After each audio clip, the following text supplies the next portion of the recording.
আজকের ক্লাসটা হলো পুরোটাই শর্টকাট, অর্থাৎ তোমাকে শর্টকাট ওয়েতে মূলত আমি ধ্রুবক এবং চলক পদের মান নির্ণয় করাটা তোমাদেরকে শিখাবো।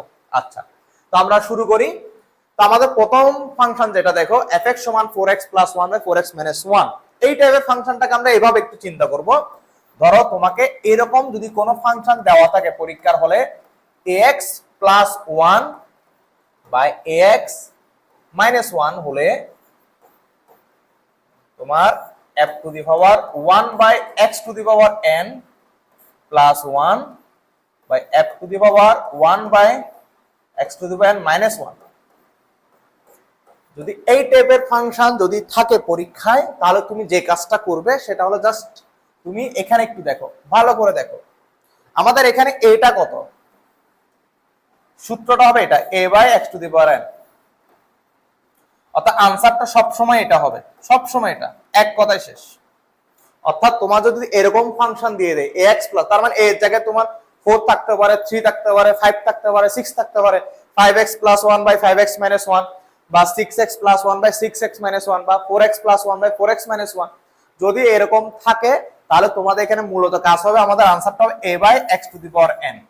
তাহলে একটু খেয়াল করো, আমরা যে এখানে আনসারটা একটু খেয়াল করি, দেখো দেখো আমাদের এখানে কি দেওয়া আছে, 4 দেওয়া আছে, কত দেওয়া আছে 4, তাহলে আমাদের আনসারটা হবে 4 / x⁴n, n বলতে এখানে পাওয়ার। দেখো তো এখানে x এর পাওয়ারটা কত, একটু খেয়াল করে দেখো, এখানে x এর পাওয়ার কত 1, তার মানে আমার আনসার হবে 4/x। যদি এরকম থাকতো, আমাকে যদি ওরা এভাবে বের করতে বলতো 1/x² + 1/(f1/x² - 1), তাহলে আমাদের আনসারটা হতো 4/x²। যদি আমাদের 1/x³ থাকতো, আমি লিখতাম 4/x³।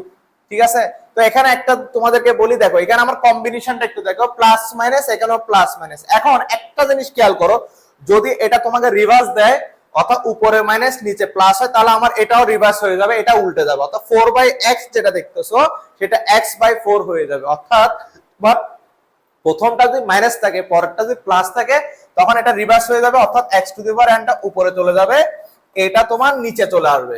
আশা করি বুঝতে পেরেছো। তোমরা যদি এই বিভিন্ন টেস্ট পেপারে দেখো, বিগত সালের কোশ্চেন গুলো অ্যানালিসিস করে দেখবে, ম্যাক্সিমাম এই টাইপের কোশ্চেন কিন্তু পরীক্ষায় আসছে, 5x + 1 / 5x - 1, 2x + 1 / 2x - 1। ঠিক আছে, তো এটা একটু খেয়াল রাখবে।